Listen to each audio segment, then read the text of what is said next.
ദ്വാരപാലക ശില്പം ഒരു കോടീശ്വരന് വിറ്റതിലും രാഷ്ട്രീയ നേതൃത്വത്തിന് പങ്കുണ്ട്. ഞങ്ങൾ കരുതുന്ന അന്നത്തെ ദേവസ്വം മന്ത്രിയായ കടകംപള്ളി സുരേന്ദ്രനെ അറിയാം. അതുകൊണ്ടാണ് ഞങ്ങൾ കടകംപള്ളി എങ്ങനെ ദേവസ്വം മന്ത്രി അറിയാതെ പോകുന്നത്.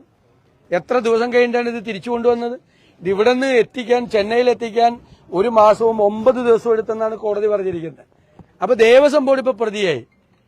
അത് CPM പ്രതിയാകുന്നതിന് തുല്യമാണ്. മന്ത്രിയെ കൂടിയുള്ള അന്വേഷണം നടത്തണം. വിശദമായ അന്വേഷണം കൂടി നടത്തിയാലാണ് കുറെ കൂടി ആളുകൾ ഇതിന്റെ അകത്തേക്ക് വരികയുള്ളൂ. രണ്ടാമത്തെ കാര്യം, ഞങ്ങൾ എന്തുകൊണ്ടാണ് മന്ത്രി വാസവൻ രാജിവെക്കണമെന്നും ഇപ്പോഴത്തെ ദേവസ്വം ബോർഡിനെ പിരിച്ചുവിടണമെന്ന് പറഞ്ഞത്? ഇത് മൂടിവെച്ചു. ഈ വിഷയം മുഴുവൻ മൂടിവെച്ചു. ഇങ്ങനെ വിറ്റ കാര്യവും സ്വർണം കവർന്ന കാര്യവും ആരോടും പറയും. ഇപ്പൊ കോടതി പറഞ്ഞുകൊണ്ടാണ് പുറത്തു വന്നത്.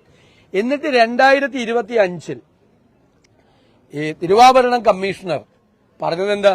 ഈ മദ്രാസിലെ കമ്പനിക്ക് അയക്കണ്ട, അവർ കേപ്പബിൾ അല്ല, അവർക്ക് കൊടുക്കണ്ട എന്ന് ഒരു കത്ത് കൊടുത്തു. ആ കത്ത് ലംഘിച്ചുകൊണ്ടാണ് വീണ്ടും ഉണ്ണികൃഷ്ണൻ പോറ്റിയെ ദേവസ്വം ബോർഡ് വിളിച്ചു വരുത്തി. അത് ഒക്ടോബർ 6-ാം തീയതിയിലെ കോടതി വിധിയിൽ പറയുന്നത്. ഒക്ടോബറിലെ കോടതി വിധിയിൽ പറയുന്നുണ്ട് കൃത്യമായിട്ട്. ദേവസ്വം ബോർഡ് പ്രസിഡന്റ് അതിനെ മറികടന്നു. ഇപ്പോഴത്തെ ദേവസ്വം ബോർഡ് പ്രസിഡന്റ് വലിയ നിഷ്കളങ്കനായി ഭാവിക്കുന്നുണ്ടല്ലോ. തിരുവാഭരണം കമ്മീഷണർ പറഞ്ഞാണ് മദ്രാസിലേക്ക് കൊടുക്കരുത്, ഇവിടെ വെച്ച് തന്നെ ചെയ്യണമെന്ന്. അതിനെ മറികടന്നുകൊണ്ട് എന്തുകൊണ്ടാണ് ഇപ്പോഴത്തെ ദേവസ്വം ബോർഡ് പ്രസിഡന്റ് വീണ്ടും ഇത് ഉണ്ണികൃഷ്ണൻ പോറ്റിയെ ക്ഷണിച്ചു വരുത്തി വീണ്ടും കള്ളന്റെ കയ്യിൽ തന്നെ താക്കോലേൽപ്പിക്കുന്നു എന്ന് പറയുന്നത് പോലെ ഈ വിവരം അവർക്ക് അറിഞ്ഞിട്ടും അവർ ചെയ്തത്? ഇവരെല്ലാം ഉത്തരവാദികളാണ്.